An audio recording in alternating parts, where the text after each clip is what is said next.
did this practice, and this practice takes me a little bit beyond or further along than what my first Yidam deity, so now I'm going to adopt the second Yidam deity. And that's perfectly fine to do that. You can wind up having many Yidam deities.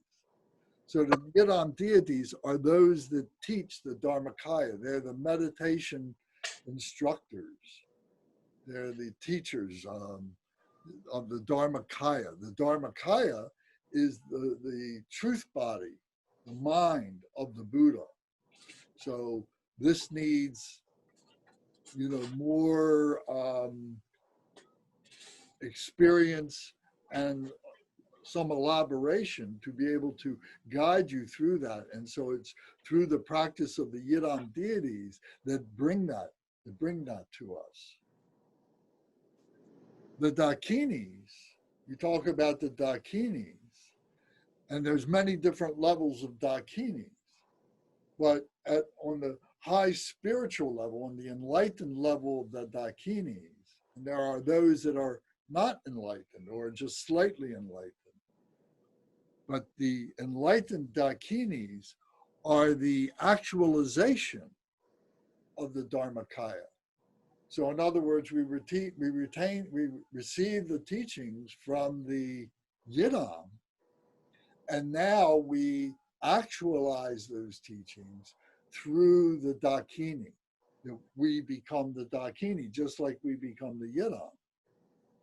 And it's through the Guru, the teacher, the Guru, who points out the stable path by commenting on the nature of the interdependence of phenomena, the display of Dharmakaya.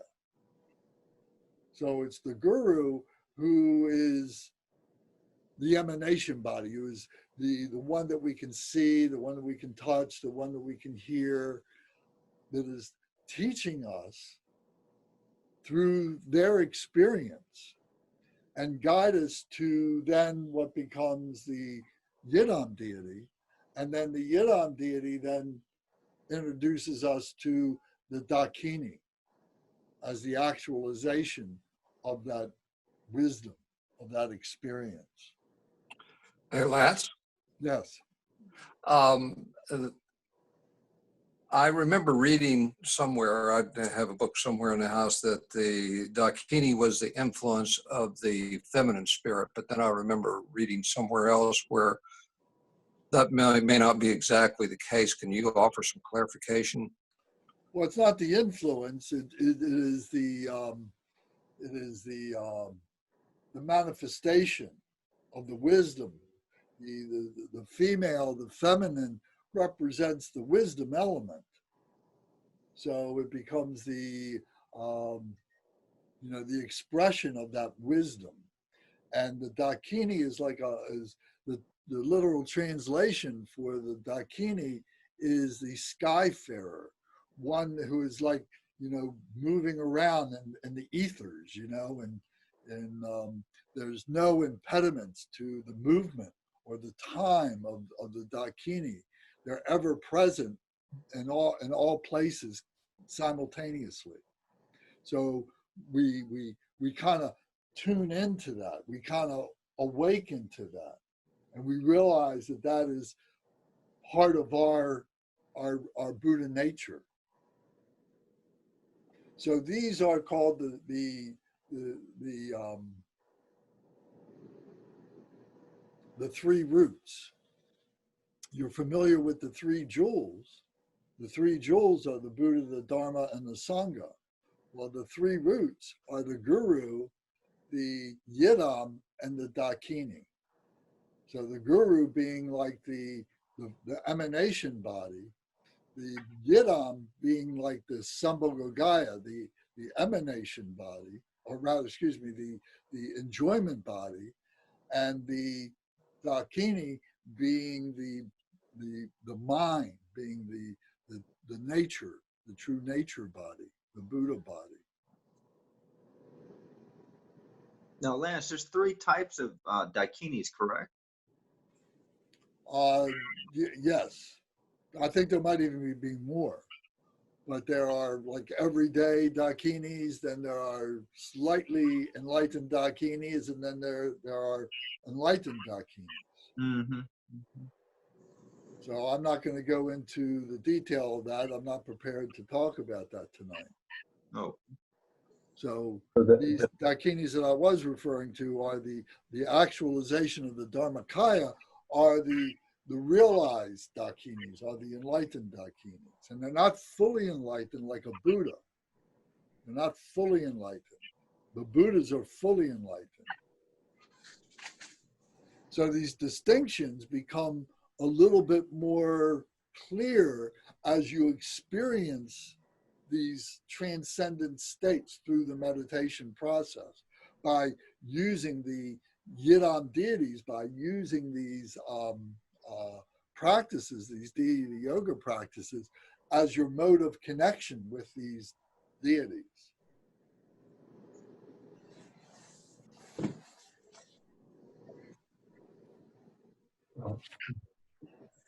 So there's two more points here that, and this is more practical with the teachers.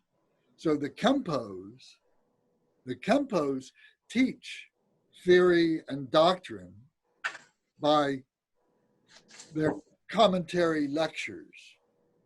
So the Kempos are the scholars, and they're teaching theory and doctrine through their lectures. Now, the Drupans, in our lineage, the Drupans are very, very strong. And this is one of the huge benefits, I think, of the Kagyu lineage, are the Drupans, because they are the retreat masters. And they teach the application of that wisdom. So the Kempos are teaching the wisdom, teaching the theory behind the wisdom, the doctrine of the wisdom. And then the Drupans are teaching the application of that wisdom through these meditational practices by their commitment to retreat practice.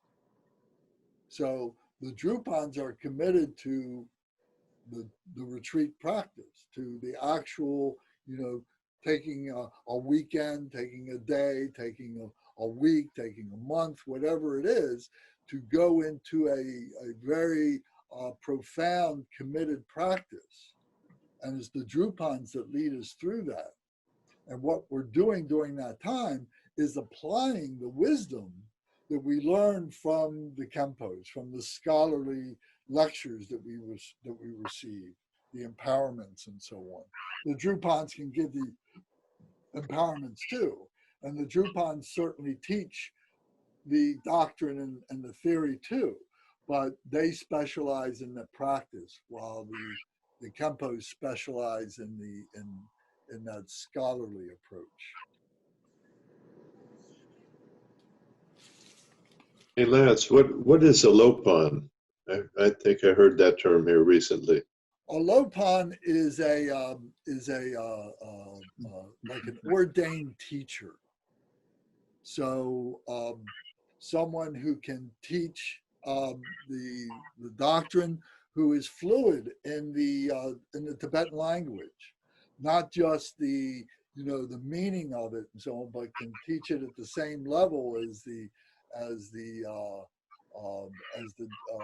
Drupans or the Kempos could teach it. They may not have the degree of scholarly accomplishment as the Drupans or the Kempos in particular, but they're authorized to give teachings, and they are generally lay practitioners. They're usually lay yogis or yoginis. So more and more, we're seeing more and more Lopans, which is a very good thing, because due to the Cultural Revolution, the supply of scholarly teachers was decimated. So now, as Buddhism is moving through the world and through the West in particular, now local lay teachers are being authorized to be able to give these teachings in the same manner that some of the, as the Kempos and Drupans might. So those are the Lopans, they're lay teachers.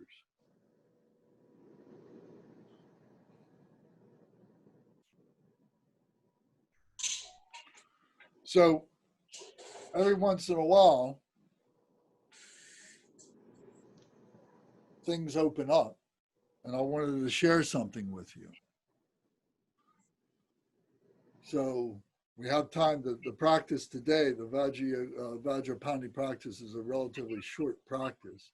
So we've got a little time to be able to talk about these things. So where is your heart? I don't expect you to answer that right now, but I want you to think about that. Where is your heart? And I'm not talking about your physical heart that's pumping blood through your body, but I'm talking about your spiritual heart. To be able to understand your heart, if we understand that the brain is like a library of thoughts. And some of these thoughts are random, some are fabricated, some are holy, and some are confused. Some thoughts are intelligent, and some are not so intelligent. It's a stockpile. The brain is like a stockpile. It's like a cemetery. It's like a heaven, a hell of thoughts to act upon or not to act upon. This is the dualistic mind. And again, where is your heart? So your brain is processing all these thoughts, all this dualistic stuff, and it's blocking up. All these thoughts are the things that obstruct the heart. The heart is the true nature. The heart is the mind of the Buddha that we are all working to attain, to open up. It's already there. By attaining it, I'm saying that we're removing the blockages that allow us to attain the recognition of the heart. So the indestructible heart-mind,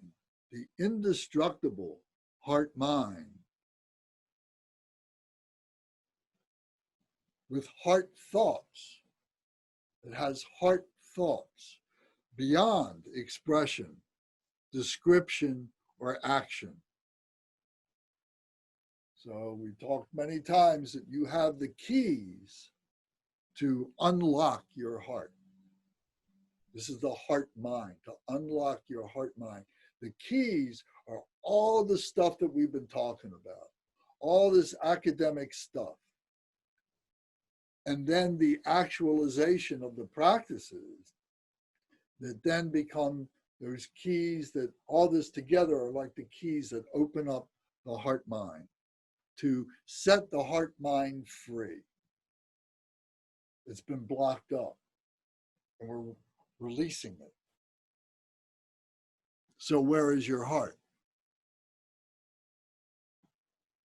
So it's a question that you need to reflect upon from time to time.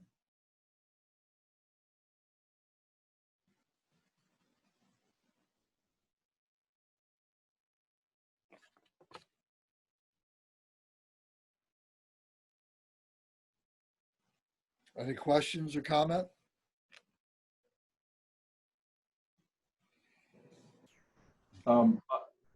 With that question that you're asking, is the where asking for some sort of locality?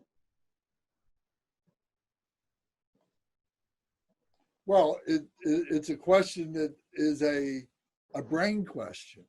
Mm. So we should, think about that. We should contemplate that and be able to rest that thought. Because when we're thinking with the brain, we're not thinking with the heart. We're not having heart thoughts.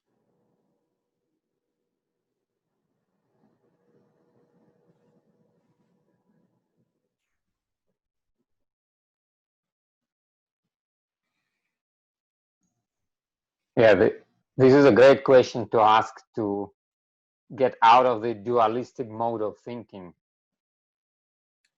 That's And- right. Thank you, Alex, and welcome tonight. Yes, we're always, soon as we start talking, soon as we're thinking, we're conceptualizing. And this is what the brain does. So we need to be able to compartmentalize the functionality of the brain. And that's what we talk about, you know, the point of getting to know thought, you know, is by, and then when thoughts start coming, we've compartmentalized the brain because we've now transcended those compartments. We can see them, but we're not affected by them. We have no attachment to those thoughts, nor do we have any aversion to those thoughts.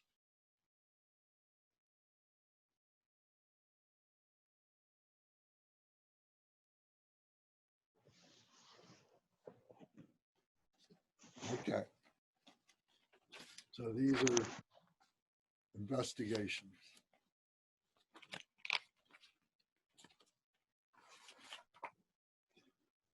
Okay, so let's begin tonight with setting our motivation with the opening prayers. So we begin on page 3 in the prayer book.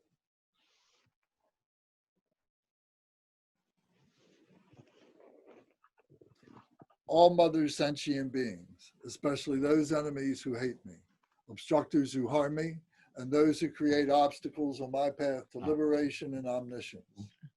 May they experience happiness, be separated from suffering, and swiftly I will establish them in a state of unsurpassed, perfect, complete, and precious Buddhahood. All mother sentient beings, especially those enemies who hate me, obstructors who harm me, and those who create obstacles on my path to liberation and omniscience. May they experience happiness, be separated from suffering, and swiftly I will establish them in the state of unsurpassed, perfect, complete, and precious Buddhahood. Dagla dangwa je pe dra no pa je pe ge. Tar pa dang tam she ken pe bar du jo par je pa tam she ki so je pe. Ma nam ka dam yam pe sem chen tam she de wa dang dem. Dug now dang drel nur du la na me pa yang dag par zog pe zhang zhu brin po she to par ja. Thus, until I achieve enlightenment, I perform virtuous deeds with body, speech, and mind. Until death, I perform virtuous deeds with body, speech, and mind. From now until this time tomorrow, I perform virtuous deeds with body, speech, and mind. De she du sang ma ge gi bar du lu na yi sam ge wa la ko. Ma she bar du lu na yi sam ge wa la ko. Du de ring ne song te ni ma sang ta sam gi bar du lu na yi sam ge wa la ko. We take refuge in the kind root Lama and lineage Lama. We take refuge in the deities and the mandalas of the Yidams. We take refuge in all the exalted Buddhas. We take refuge in the perfect Dharma. We take refuge in the excellent order of the Sanghas. We take refuge in all the noble Dakas, Dakinis, and Dharma guardians, possessors of the eye of wisdom. We take refuge in the kind root Lama and lineage Lamas. We take refuge in the deities of the mandalas of the Yidam. We take refuge in all the exalted Buddhas. We take refuge in all the exalted Buddhas. We take refuge in the perfect Dharma. We take refuge in the excellent order of the Sanghas. We take refuge in all the noble Dakas, Dakinis, and Dharma guardians, possessors of the eye of wisdom. Transcends awadangur parje pe palden lama dampa nam la kapsu chio. Yedam kilgorgi la sok nam la kapsu chio. Sangye chondende nam la kapsu chio. Dampe cho nam la kapsu chio. Pape ge dun nam la kapsu chio. Pawo kadro cho kyong song me song yeshe ki chang dang dem pa nam la kapsu chio. Until I attain the heart of enlightenment, I take refuge in all the Buddhas. I take refuge in the Dharma, and likewise in the assembly of the Bodhisattvas. As the previous Buddhas embraced the enlightened mind and progressed on the Bodhisattva's path, I too, for the benefit of all sentient beings, give birth to bodhicitta and apply myself to accomplish the stages of the path. Until I attain the heart of enlightenment, I take refuge in all the Buddhas. I take refuge in the Dharma, and likewise in the assembly of the Bodhisattvas. As the previous Buddhas embraced the enlightened mind and progressed on the Bodhisattva's path, I too, for the benefit of all sentient beings, give birth to bodhicitta and apply myself to accomplish the stages of the path. Changshu Ningpo Chi Bar Sangye Namla Kapsu Chi Chodang Shangshu Sampayi Soklang Deshin Kapsu Chi Jitar Nongi Deshegi Shangshu Tugni Kipadang Shangshu Sampe La Pala De Dag Rimshin Epata De Shindro La Pandandu Shangshu Samni Kigishing De Shindu Ni La Pala Rimpa Shindu La Pajio. In the Buddha, the Dharma, and the Sangha most excellent, I take refuge until enlightenment is reached. By the merit of generosity and other good deeds, may I attain Buddhahood for the sake of all sentient beings. In the Buddha, the Dharma, and the Sangha most excellent, I take refuge until enlightenment is reached. By the merit of generosity and other good deeds, may I attain Buddhahood for the sake of all sentient beings. Sangye Chodang Soki Chodam La Shangshu Badu Dagni Kapsu Chi Dagi Jin Soki Pe Sonamgi Drola Penshir Sangye Jupasho. May all mother sentient beings, boundless as the sky, have happiness and the causes of happiness. May they be liberated from suffering and the causes of suffering. May they never be separated from the happiness that is free from sorrow. May they rest in equanimity, free from attachment and aversion. May all mother sentient beings, boundless as the sky, have happiness and the causes of happiness. May they be liberated from suffering and the causes of suffering. May they never be separated from the happiness that is free from sorrow. May they rest in equanimity, free from attachment and aversion. Manam kadam yam pesem chantam she dewa dang dewe gurdang dem varjurchi. Dug now dang du now gigu dang dra warjurchi. Now me pe de wa dang mi dra wa Georgie. Ne ring chak dang mi dang dra wei dang nam la ne pa Georgie.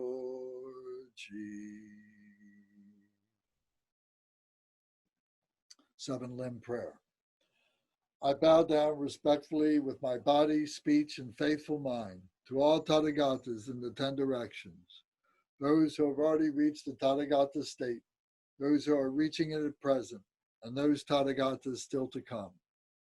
Through the power of Samantabhadra's prayers, may all Buddhas manifest vividly in my mind.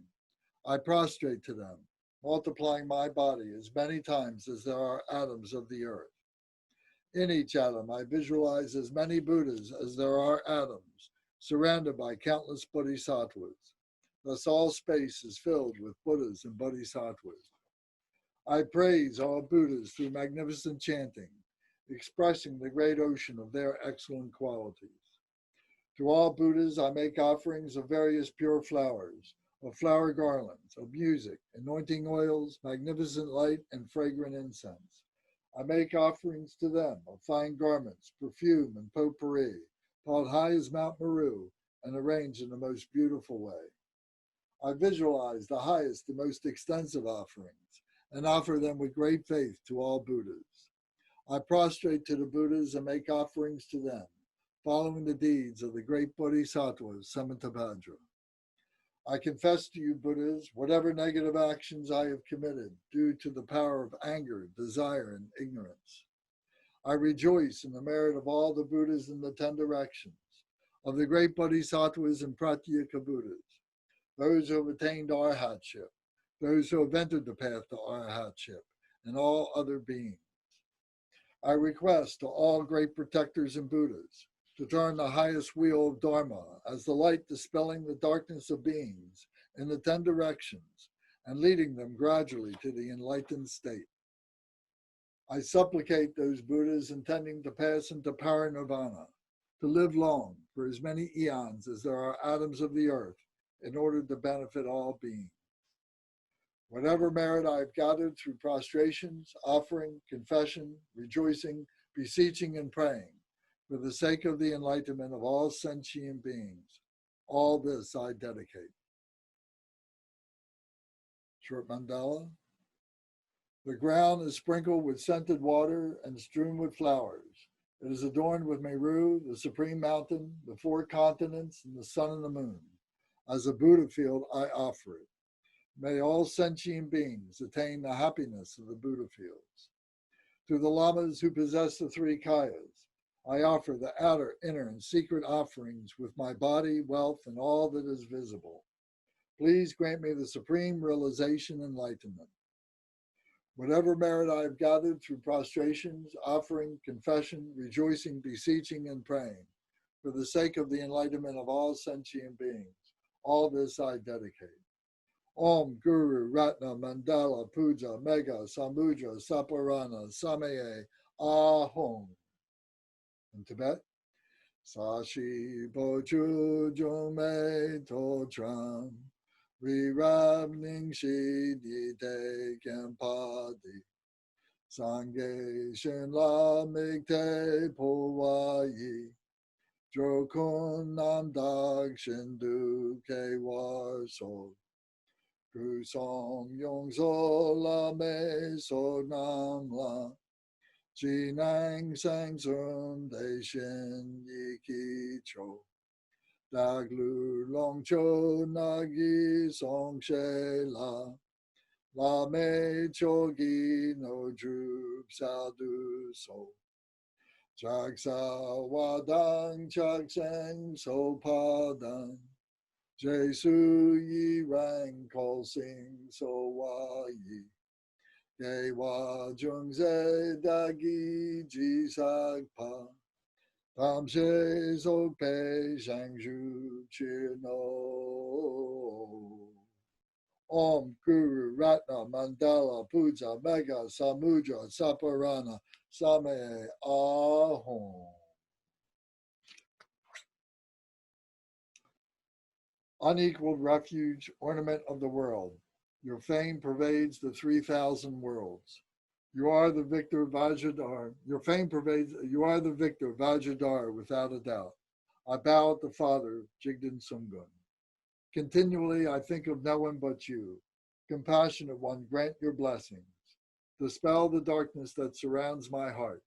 Please bless me so that I can realize the unelaborated nature of mind. Jabjangi dome zamlingen, dragpe tong som yong la kat, so me gawa durje chan, pajik tangong pe shaladu, tu tak tu sam yu kyo le me, jinji lob shik tok je chan. Yengi mon pasel ne kan, sam jojal du topar jinji lo. Please turn the wheel of the Dharma of the two vehicles and their combination according to the disposition and likewise the mental capacities of sentient beings. Sam Chan Nam Gi Sampadan Lo Yi Dag Jitawa Jai Chong Tong Mong Te Pa Yi Choki Korlo Kordu So.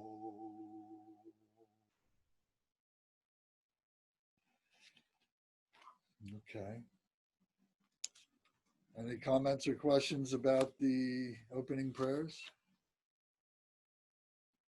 Hey, Lance, Yes, sir. on the request for teachings, Yes. the very last that we did, Yes. is that what you would use to ask a Kempo or a Drupon for teachings, specific teachings? Well, you wouldn't.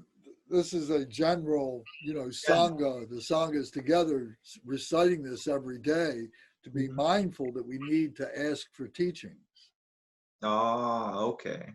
But when you are particularly talking to a Lama, then you would use your own phrasing, your own words. You would make 3 prostrations, make a kata offering, and make your request. I see. Thank you. You're welcome. Okay. So we go to page 37 for Vajrapani.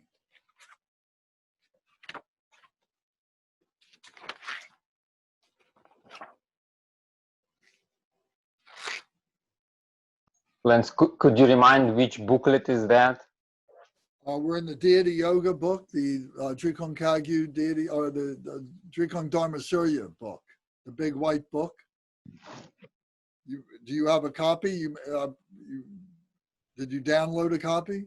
Yeah, okay. I'll find. I think I was downloading something. So you don't have a physical copy. You got the download. Is that correct? Yeah, I should have it downloaded. Okay.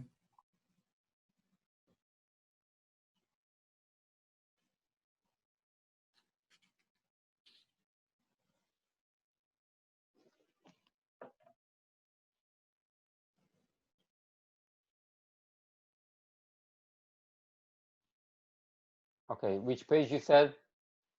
37 is the picture starts, and then 38 continues on. All right, thank you. Let's keep Okay. moving.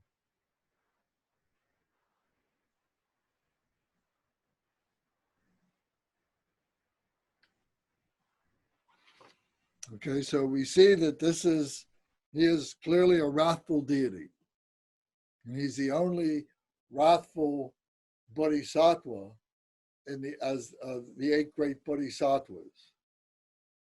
So he is in the Amagog city family, actually, the family of the Karma family. Amagog city is the head of the Karma family. And Amagog city's consort is Tara, green tar specifically. And here we see that Vajrapani is on a lotus pedestal which means that he has overcome all the defilements of the ocean of samsara. And you see below the lotus pedestal is water. So the lotus comes up out of the water, comes out of that stale water and so on. And so the lotus comes up out of that. And then here we see that there is a yellow disc. This is the sun disc that you see clearly that Vajrapani is standing upon. The moon disc, in this case, would be underneath, would be concealed underneath the wisdom. These two are always together. You may not see them, but they are always together. So the moon disc is the compassion of the wisdom. And here we're looking at the wisdom fire, the red fire of the sun, the heat of the sun, and so on, burning through. And this is, talking about the power of the wisdom. So Vajrapani has a blue-black body. And I'm just looking for something here. And he's, you see that he's in a, he's moving. His right foot is up and his left foot is on the sun disk, and he's moving forward. So he represents this great movement, this energy that is moving in a direction. And he's got other attributes here that will be talked about in the practice. He's wearing necklaces, and he's wearing anklets and bracelets and so on like that. And he has a crown, a tiara, a crown of the five Buddha families, the jewels. You can see the jewels of the five Buddha families there, which are being implied. The wrathful deities all have round eyes. The peaceful deities all have almond-shaped eyes. So this is something that you can recognize when you're looking at a statue that does not have color. So you can look at the shape of the eyes, and that'll tell you right away whether it's a wrathful deity or a peaceful deity. The peaceful deities are usually all seated. There's a couple exceptions for semi-wrathful deities like Achichoki Droma. In the peaceful form, she's standing. But here, Vajrapani is in this very forceful movement. In the right hand, he is in the wrathful position. His hand is in the wrathful mudra. So his middle finger and his ring finger are both being held down by the thumb. So what's standing up is the index finger and the little finger. And so this is the wrathful gesture to subdue negativity, non-virtue, confusion, evil, any of those things. In his hand, in the palm of his hand, that right hand, he's holding a vajra, the indestructible wisdom, the skillful means of that indestructible wisdom is in his right hand. In his left hand, he's also in the wrathful mudra. So his middle finger and his ring finger being held down by his thumb. The index finger and the little finger are outward like this. And you see that both palms are facing outward. And the left hand is at the heart level. So it's a protection. And what is hard to see, but maybe you can in this picture, it's difficult to see, there is a lasso. There's a rope in the palm of his hand, in his left hand. You look very carefully, you can see it. So he's got this lasso. So this lasso is in order to subdue that evil, that confusion, that non-virtue, to be able to subdue it and tie it down, hold it down. And this indestructible wisdom is moving forward. You know, the right hand is extended up, so he's moving forward. He's got a very wrathful grimace. So this wrathfulness is better explained. I prefer the word fierce, because wrathful to us, I think, always connotes an angriness, a hatefulness, that they're wrathful. But it's not angry at all. It is just very, very fiercely compassionate. And the compassion has to be that fierce because it's overcoming what is very fierce negativity, very, very, very bad ignorance, very bad hatred, very bad desire, very bad jealousy, very bad greediness, pridefulness, you know, and then taking that to the 84,000 emotions, all the permutations of that. So this compassion has to be greater than that. So it's more fierce than that. But it's not hatred, it's loving kindness and compassion. And then you can see that he is surrounded by a body of flames. And this is the wisdom fire that burns away this negativity, that burns away this confusion, that burns away these emotions and so on.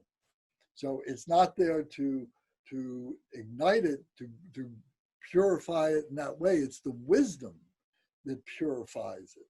It's the wisdom fire. So it's there's a metaphor in place here.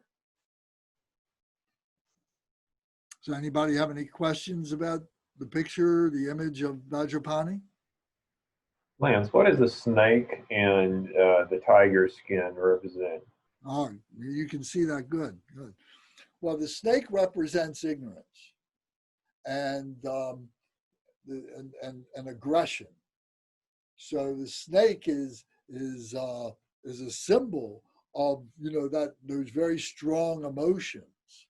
You know, so he Vajrapani wears this as part of his clothing, as a demonstration symbolically that he is subdued, that he has overcome that aggression, that ignorance. And the tiger skin represents courage, strength and courage. The lion skin or the tiger skin represents the animal, you know, courage. And if you remember, that's what's hanging down there. That's a tiger's back, yes, tail. a tiger's tail and a snake. Yes. I don't see the snake. We thought it was a chicken foot. No. Now, if you look carefully, it's kind of a withered snake. Okay. Now, Yeah. if you remember, going back to the stages of meditation and going back to the completion stage and the generation stage, all these attributes were defined in there. So you should be cross-referencing these images with the teaching that was in the Stages of Meditation book, because there are all these attributes, all these mudras and everything are all articulated in there. So what you don't see is that the tiger skin would be like he's wearing it, you know, on his back. Sometimes you can see it, you know, the arms or the legs of the tiger skin are coming over his shoulders.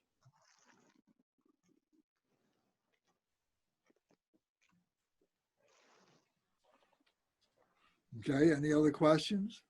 Is that a kata on his shoulders? The blue scarf kind of looking like thing? It could be, yeah, a silk, you know, a blue kata like that, yeah, a blessing kata.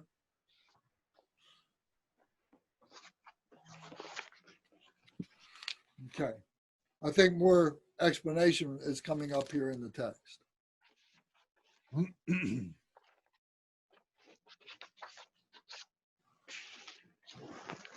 So, if we go to page 38 now.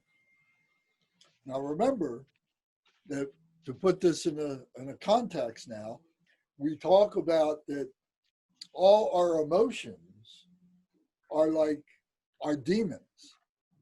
You know, they take the form, they're controlling us, like demons are controlling us. But these demons are all within ourselves. It's all in our brain. This is what the whole brain, this is what all the dualistic thoughts, this is what the brain does, is create all these figments of our imagination that control us and block up our heart, our true nature. So here it says the introduction, Vajrapani, the demon conqueror. So conquering the demons that are within ourselves, not external. This is all internal. Conquering the demons. And is doing this with the Dharma power.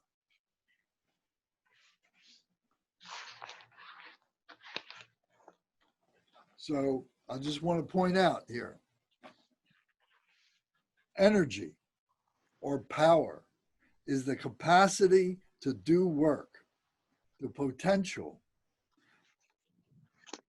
the property of a system that diminishes when the system does not work on any other system by an equal amount to the work to be done, potentiality. So this energy, this power, this potential is what Vajrapani is symbolizing. And if you remember months ago, I talked about the 8 great Bodhisattvas. And I'll just review them real quick, you know, just what, and these are the perfections of human beings.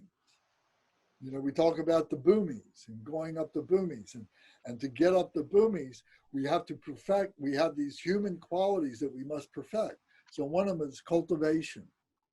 One of them is loving kindness, grace. One of them is transformation. One of them is devotion. Then a couple of weeks ago, we talked about compassion, Shenreze, Gavalokiteshvara. And the next one is wisdom. We talked about that last week, Manjushri, wisdom. Then the next one is Vajrapani, is this power, this Dharma power, this energy, potential power to be able to use all this, to actualize all this, to be able to attain the status of a bodhisattva to then become a Buddha. And then the last one, the 8th one, is purification. That all this, all this comes together now for the purification of our defilements as a human being. And we transcend our human nature to then become a bodhisattva.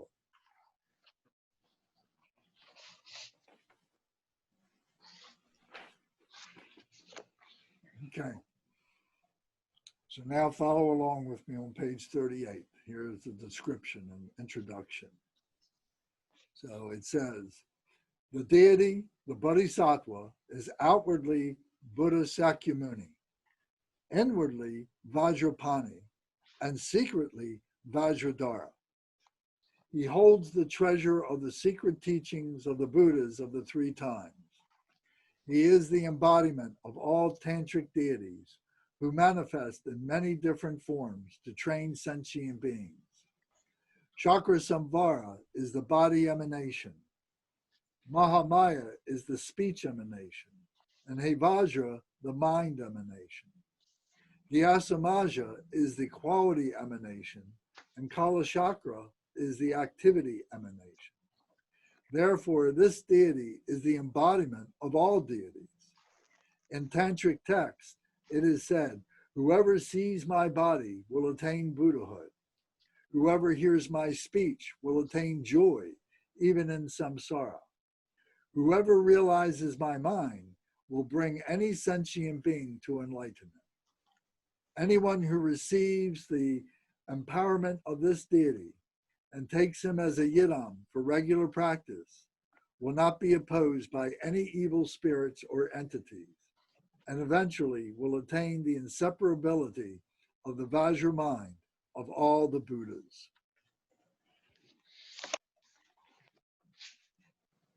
So it's very, very powerful. And to read this over and over again every time that you do this practice, or if you're feeling a little bit lethargic and you need a little bit of inspiration to read this, to do this practice, can really give you confidence to re-engage,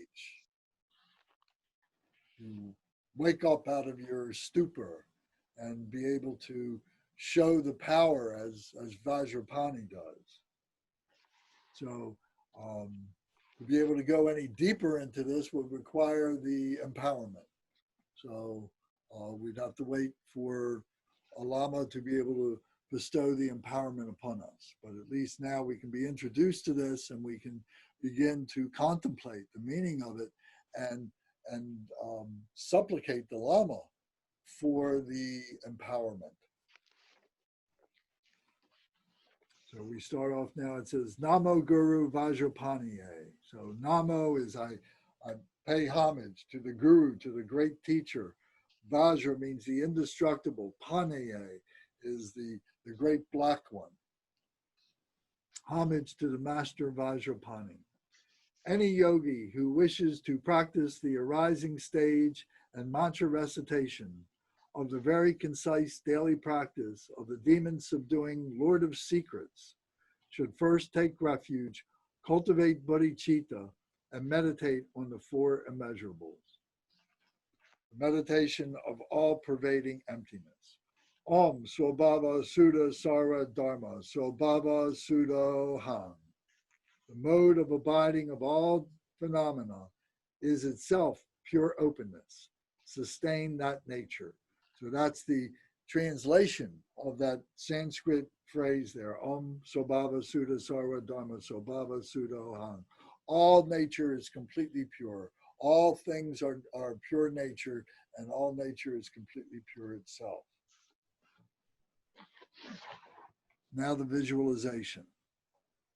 Purify the confusion of grasping a duality of samsara and nirvana, and meditate on the primordial purity of all-pervading emptiness. From that state of emptiness arises a circle of Vajra fire mountains, in the center of which is a palm, which transforms into a lotus seat on which a Ram transforms into a sun disk. On this, my own awareness, in the form of a clear dark blue hung, this radiates light that purifies all sentient beings and is absorbed into the hung, which transforms into the Lord of Secrets, the subduer of all demons and evil spirits. So let's go back again. Just let me point out to you. So if you look on page 43, on the right-hand side of the page is a black hung, and you see it in the Sanskrit Tibetan, and you see it written in English there. So whether you are visualizing the Sanskrit seed syllable or the English, either one is fine. And the same with the palm and the same with the Ram. So if you read this again, purify the confusion of grasping at the duality of samsara and nirvana, and meditate on the primordial purity of all pervading emptiness. So this is what the Om Swabhava Sudha Sara Dharma Swabhava Sudha Hang is articulating, is that now display of that emptiness, of that primordial stew that all this comes out of. And the palm is the syllable that represents that manifestation now of the phenomenal nature. And then the Ram is the strength that evokes, the power that evokes. For me, it's not any kind of a stretch to be able to imagine the Big Bang. And from that nothingness, as we're being told, that the Big Bang issues forth And then here comes this palm. And this palm is now all this stuff. And then the Ram is all the energy. So the palm and the Ram is the stuff and the energy all together in this primordial mass that becomes phenomenal nature.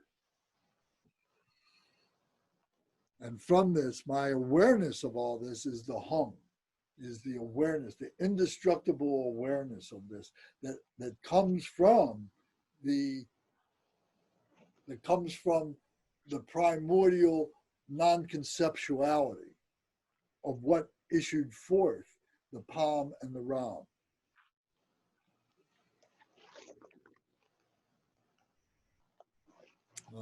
Which transforms into the Lord of Secrets, the subduer of all demons and evil spirits. So this Lord of Secrets, all this stuff that is all in our minds, all these secrets, all these thoughts, all these confusions being referred to as these secrets that need to be purified, that need to be subdued. So now, I am black in color with one face and two arms. My right hand raises a 5-pointed golden Vajra. My left hand is at my heart in a subduing gesture, holding a Vajra lasso. My right leg is bent. My left is straight. I exhibit the 9 wrathful expressions. My flame-colored hair blazes upward. I wear a tiara of 5 dried skulls and a garland of 50 freshly severed heads. So these heads represent all the defilements that have been overcome, all the emotions that have been overcome within myself. Or Vajrapani has been successful at this, and as I become Vajrapani, those 50 severed heads means those that I have overcome, that you have overcome as you do this. I am adorned by 8 nagas, or snakes. I wear a tiger skin skirt. I am engulfed in a blazing wisdom fire. At the 3 places are the white a red and a blue hum. From these, light radiate and invite all the wisdom deities in the form of Vajrapani, who dissolve inseparably into me through the mantra Za Hong Bam Ho. Za Hong Bam Ho. Do you remember this from last time? Za, we take our both hands are in the wrathful position like this. The right index finger hooks the left little finger. That's the Za, hooking the deity. Then we reverse. The right index finger, the left index finger hooks onto the right little finger. Za Hong. This is the lasso that ties us up to the deity. Then Za Hong Bam. Now our 2 hands come together and we slide these like a linked chain. If you can see a linked chain, we're forming a linked chain and we're binding ourselves, we're locking ourselves up with the deity now. And then ho is our left hand is out like this, the right hand knuckle to knuckle, finger to finger. So the little fingers are hooking together and the index fingers are hooking together. And this is a bell. So this represents rejoicing, ho. So it's za, hong, bam, ho, that we are hooking ourselves to the Vajrapani. We are tying ourselves up to the Vajrapani. We are chaining ourselves, locking ourselves up to Vajrapani, and then we are rejoicing that we are inseparable from Vajrapani. Za, hong, bam, ho. So when you do these practices, doing these mudras are an integral part of bringing the body, speech, and mind together. We're saying these things. We're using the mudras to do these things. And we're thinking about these things, and we become, our heart opens up as a result of this. Light from the hung at my heart, light radiates from the hung at my heart, inviting the 5 Buddhas of empowerment into the sky in front of me. So the 5 empowerment deities, if you don't remember, in the center is Buddha Varanchana, who's got a white body.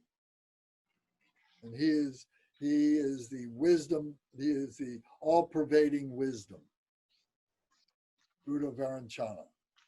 And to his right is the blue-bodied Ascobia. And he is the mirror-like wisdom. And his right hand is touching the ground in the same way that Sakyamuni's hand is touching the ground, displaying steadfastness. And his left hand is in the meditative mudra. Varanchana is in the Dharma teaching mudra, his hands like this. So now the blue body of Ascobia, his right hand is touching the ground, his palm is down, facing downward. And so he is the mirror-like wisdom. Then the next to his right is Ratnasambhava.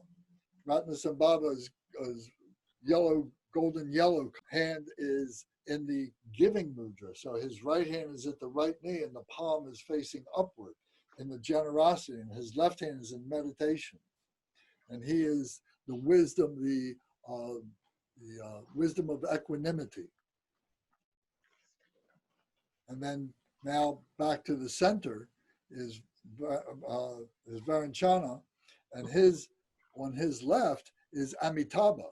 Amitabha has a red body, and both his hands are in the meditation position, 4 inches below his navel, the red body, and he is the wisdom of discriminating awareness, Amitabha. And then to his left is Amagog City. And Amagog City has a green body, and his right hand is in the protection mudra. So it's up at the heart level with the palm out like this, and his left hand is in meditation. And he is the wisdom, the all-accomplishing wisdom. So all these are through meditation.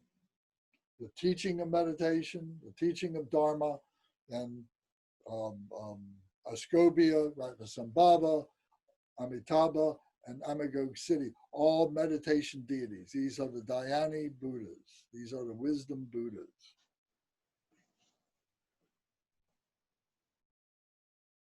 So now we make offerings to these Buddhas that are all within ourselves. So we can think of these as part of our true nature, part of our true heart, our big mind. Not our fleshy heart, but our spiritual heart is within us, our heart mind. And now we're making offerings to them. And then their offerings will come back, their blessings will come back to us into the home that is in the heart center. So we'll follow this. So now the offerings, and it says, Om Bhajra Pushpam Pratitsa Sohat. So this is a short offering to the 5 empowerment deities. So Pushpam are the flowers, and the next one is Dupam, the incense, and the next one is Alokam, the light, and the next one is Gande, which is the scented water, and then the last one is Nuita, which is the food. And then it says Om Sar Tathagata Abhishika Tu Mam. And this is the empowerment. We're requesting the empowerment. We did this last week. Then request the empowerment. Om Sar Tathagata Abhishika Tu Mam. So we're requesting the empowerment. And then if we had some water, we can take some water, pour it into the palm of our left hand. We drink it, the nectar comes into our body, and then what's left goes onto our crown, and that becomes the crown of the 5 Buddha families. The 5 Buddhas then are the crown on our, so when we take the empowerment, that's the symbolism of the empowerment, that we're doing that. The Amrita, the Dutsi, the special concoction that leads you to, that helps you to recognize enlightenment. So now on page 41, the Buddhas of empowerment hold vases of wisdom nectar with which they give the empowerment, reciting Om Sar Tathagata Abhishekata Samaye Shriye Hom. So I give you, the vow taker, I bestow upon you the empowerment to be the deity, to do the practice, etc. So now, thus my body, voice, and mind are completely purified and filled with wisdom nectar, which overflows and forms ascobia as an ornament on the crown of my head. Then all the Buddhas of empowerment dissolve into me. So we visualize ascobia, blue ascobia, with his hand, his right hand touching the ground. The steadfastness, the power of the steadfastness. I am here. And being here is I am everywhere simultaneously. There's no difference in time. There's no difference in place. And then we make the offerings now to all the beings. Om Bajra Pushpam Pratitsa Soha. So let me see.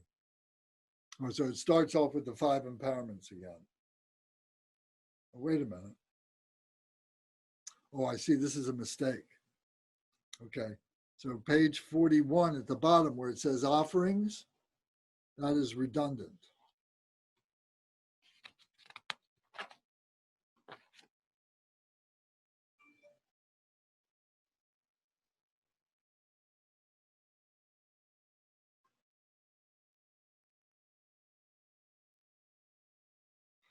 Yes, the offerings are beseeching, and then comes the visualization of that on page 41. So the offerings at the bottom of page 41 is a mistake. So then, wait a minute. Forgive me.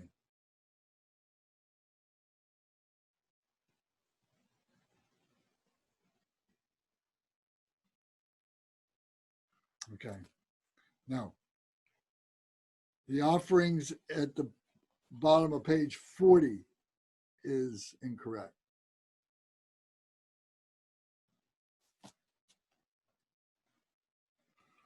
The one in 41 is correct. I hope you use pencil. I always use pencil. That makes much more sense. So what do we cross out? The one on page 40, the offerings on page 40. Then leave whatever's on page 41. Then 41 we leave and we recite. But the offerings at the bottom, like bottom half, goes on. Correct. Up. So those are recited. Okay. Sorry for the confusion. And then we go to page 42, and now the praise. So we say the combined power and energy of all the Buddhas, the supreme holder of the treasure of the secret teachings, the subjugator of all the maras and obscurers without exception, I praise and pay homage to Vajrapani. And it says, meditate for as long as possible in this arising stage on the deity's body as an illusion. As the deity's body as an illusion, the inseparability of form and emptiness, the nature of wisdom. When tired of this, make an effort to recite the mantra. So the deity is a Sambhogaya deity. So they have a form, but it is a rainbow form. It is an illusory body. It's a rainbow body.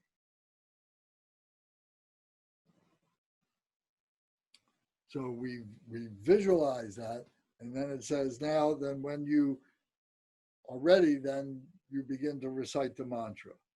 So now the mantra recitation.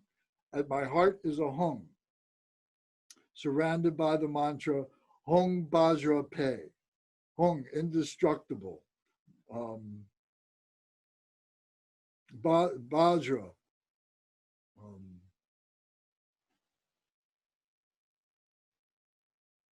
Hung is to make manifest, is that the wisdom that is manifest from the indestructible, from the indestructible wisdom is the hung. The Vajra is the indestructibility, and the Pei, P-H-A-T, Pei is the purification. In black circling clockwise and radiating light that makes offerings to all the Buddhas and Bodhisattvas, their wisdom, compassion, energy, and power return to me in the form of light and are absorbed. Again, light radiates to all sentient beings and purifies all phenomena. The suffering, obscurations, and diseases of all sentient beings of the 6 realms are completely purified, and those beings are established in the state of Lord of Secrets. Thus accomplish all virtuous activities. The light then returns and is absorbed into the seed syllable in the mantra. Meditating in this way, recite the mantra as many times as possible. So, my heart is the hung syllable, surrounded by the mantra, hung Vajra Pei, in black going clockwise, radiating light that makes offerings to the Buddhas and Bodhisattvas. And their wisdom, compassion, energy, and power returns to me in the form of light and are absorbed. So their light is coming back into my heart center and is absorbed into the heart center. And then light radiates to all sentient beings and purifies all phenomena. So now that light just goes right back out from my heart now. And has just been energized by the 5 Buddhas and going out to all beings and phenomena. The suffering, obscurations, and diseases of all sentient beings of the 6 realms are completely purified, and those beings are established in the state of the Lord of Secrets. We see them all as Vajrapani. So thus accomplish all virtuous activities. The light then returns and is absorbed into the seed syllable in the mantra. So this is coming back. So we're part of all this, and this is issuing forth and coming back and going back out and coming in and going back out again. So then on page 43, we see the line drawing of Vajrapani. We see the mantra, Hung Vajra Pei. And it says at the end, repeat the 100-syllable mantra at least 3 times when ringing the bell as a means of purifying any mispronounced words, anything that was done incorrectly, anything that was confused, anything that was omitted, anything that was inserted that shouldn't have been inserted, that we forgive ourselves, we confess that we do these things, and we then are able to forgive ourselves, to be able to do that. Okay, so any questions? We're going to do the practice next. Does anybody need to stand up and take a short break? I got a quick question.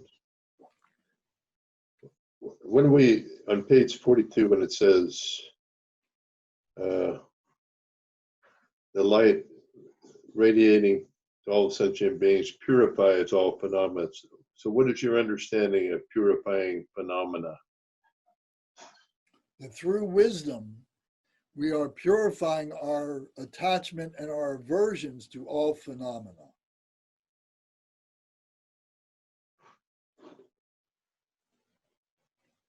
What is the phenomena in this? What is the phenomena? Everything around us, everything that we are. Phenomena is the nature of the display of that primordial, non-conceptual, true nature. And this is all the display of that. So an analogy here is the Big Bang. You're familiar with the Big Bang? No. You're not familiar with the Big Bang? Not really. Really? Okay. Well, the Big Bang is this point in space and time that is said to have been the beginning, if you will, of phenomenal nature, of all this nature. That there was this cataclysm that we can't describe that released all this energy and matter that we are all part of, and all the fabrications that we have made to be able to rationalize what that is phenomenal nature. So that's as succinctly as I can make it. That's pretty succinct. So I Kind invite of you to global join and us. succinct at the same time. Well, we talk a lot about this in Buddhism 101. So I invite you to join us for Buddhism 101. And a lot of these preconceived ideas are going to get clarified through Buddhism 101. Because what we're doing is we're establishing the vocabulary, and we're going through, understanding these terms and being able to, so now we're very far advanced with these practices. But we need to go back to the basis to be able to explain what is phenomena. I'm still struggling with phenomena, have for quite a while. All right, well then please join us tomorrow night and for weeks coming forth for Buddhism 101. Okay? Okay. And another one more question, maybe. Sure. I have one after that. Do we have a dissolution stage for Vajrapani?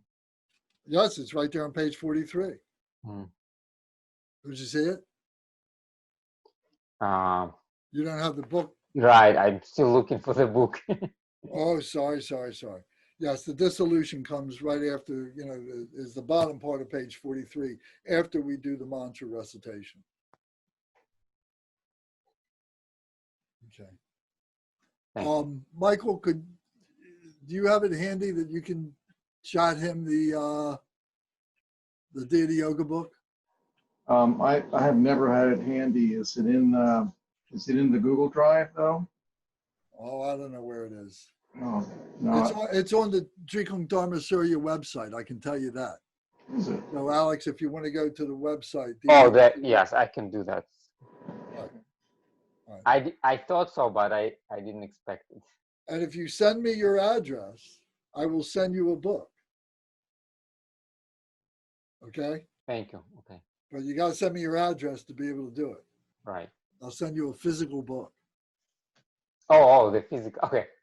And Okay. you need, and if you want to continue, with this Friday night Buddhism 201, you should have the book. Okay. Gil, you had a question? Well, I just wanted, it's so good to hear you explain things so well, and I just think I'm fortunate that I've been able to have you for a teacher. I mean, it's just some of the things that you explain, I don't think the lamas ever even consider going into that detail, because it's, they've been doing it so long. But I just really like the way you do things. So I appreciate you being there. Well, thank you very much. The $50 is in an envelope, and I'll put it in the mail for you tomorrow.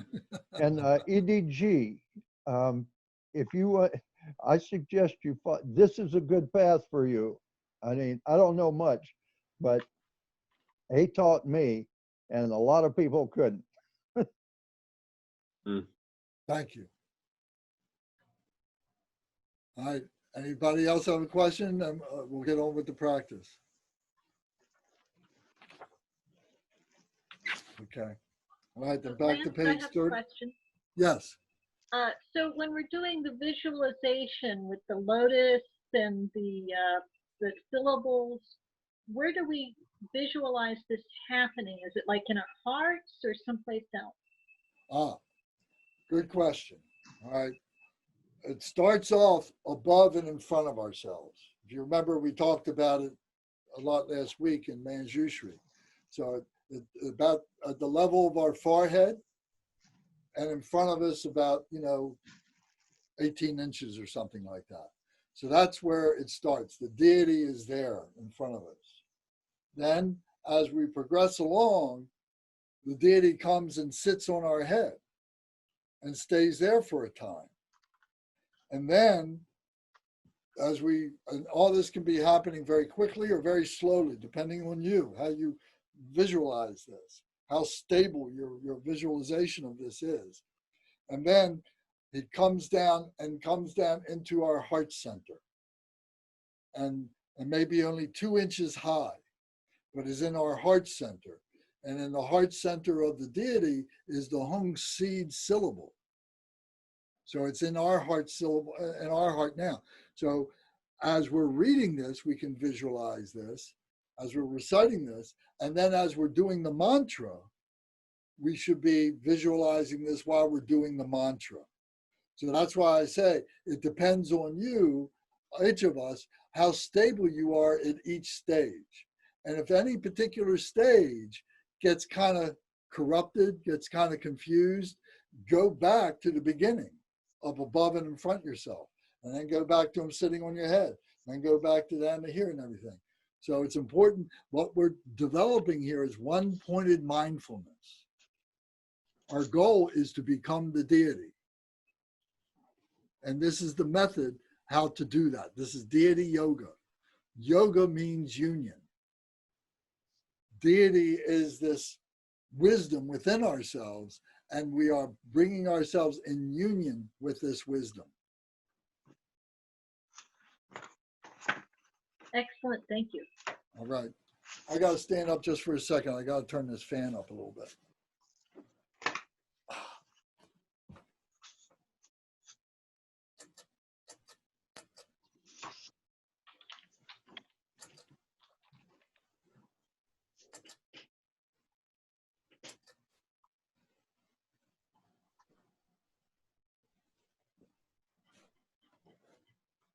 Okay.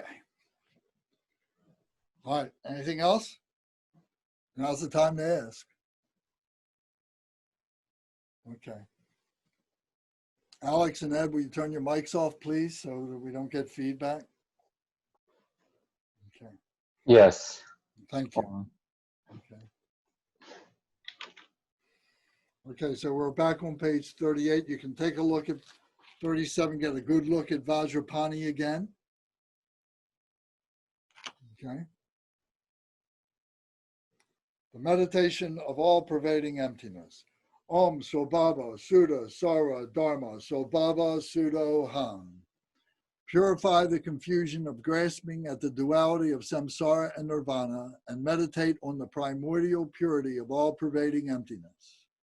From that state of emptiness arises a circle of Vajra fire mountains, in the center of which is a palm syllable, which transforms into a lotus seat, on which a Ram transforms into a sun disk.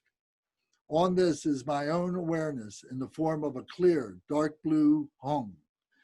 This radiates light that purifies all sentient beings and is absorbed into the hum, which transforms into the Lord of Secrets, the subduer of all demons and evil spirits. I am black in color, with one face and two arms. My right hand raises a 5-pointed golden vajra. My left hand is at my heart in the subduing gesture, holding a vajra lasso. My right leg is bent and my left is straight. I exhibit the 9 wrathful expressions. My flame-colored hair blazes out upward. I wear a tiara of 5 dry skulls and a garland of 50 freshly severed heads. I am adorned by 8 nagas. I wear a tiger skin skirt.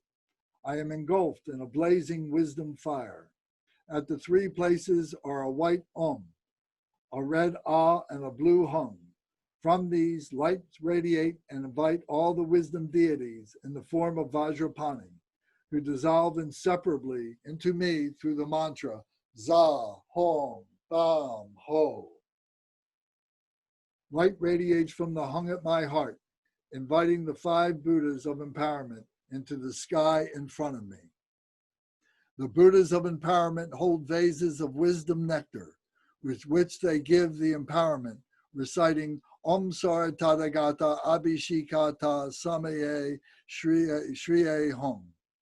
Thus my body, voice, and mind are completely purified and filled with wisdom nectar, which overflows and forms a scobia as an ornament on the crown of my head. Then all the Buddhas of empowerment dissolve into me. So now back to page 39, Tibet. Korde no chu no zin tolo pan, do ne rang zin pag pe dong ni le. son cor dorje meri chi peu, amle pema rangle ni meden, rang rig hong tin sale wo cho pe, don ni che te sur du yong le. Dag ni sang wei dag po jong po do, ku dog nag po sal chig chag ni pa, ye pe sur gi dor je se na den, yon pe to kar zig zug dor zam nam, zam le zam ye kom zig yon kang jo nam den, ucha ma sur gendu la merbar, to kamu gen lom pa do shel chen, lu ge ki gen tak sham ze parlo, yeshe me pong bar we long nao ying, me som om kar amar hong tin le, wo cho rang dre yeshe chen jang chen, za hong bam ho yi su me par yur, var yang to ke hong le wo ze tro, wang la ring na dur kyar chen drak te, ze sol ta pe wang la ring na yi, bom pa du tsi gang wa chak tu nam, om sarva tada gata abhishakata, om sara tada gata abhishikata samaya shriye hom, wanker ridang chulang kyan gile, Mio ugan wang la rang la ten. So just visualize for a moment that your left hand has received the dutsi, the nectar from the bumpa, the empowerment, and you bring that to your lips and you drink that, and brings the wisdom of the 5 empowerment deities into your body. And then the residue in the palm of your hand goes onto the crown of your head, and that becomes the crown of the 5 Buddha families on your head.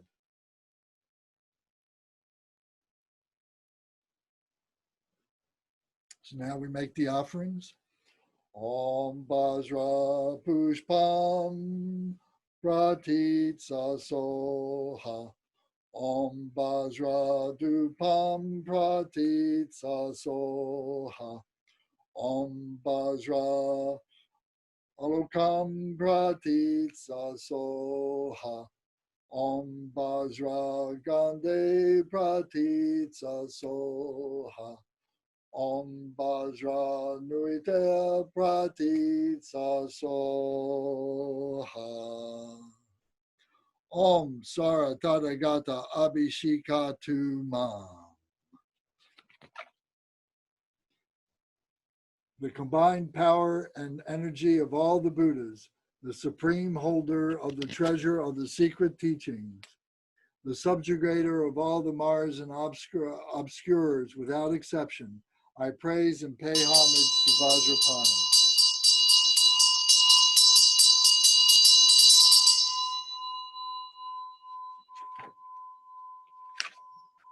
Tibet, page 42, top of page 42.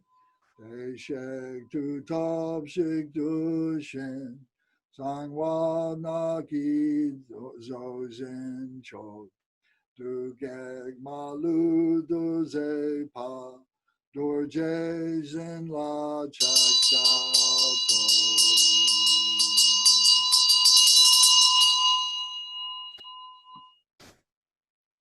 Now the mantra recitation. At my heart is a hung, surrounded by the mantra, Hung Bajra Pe, in black, circling clockwise, and radiating light that makes offerings to all the Buddhas and Bodhisattvas.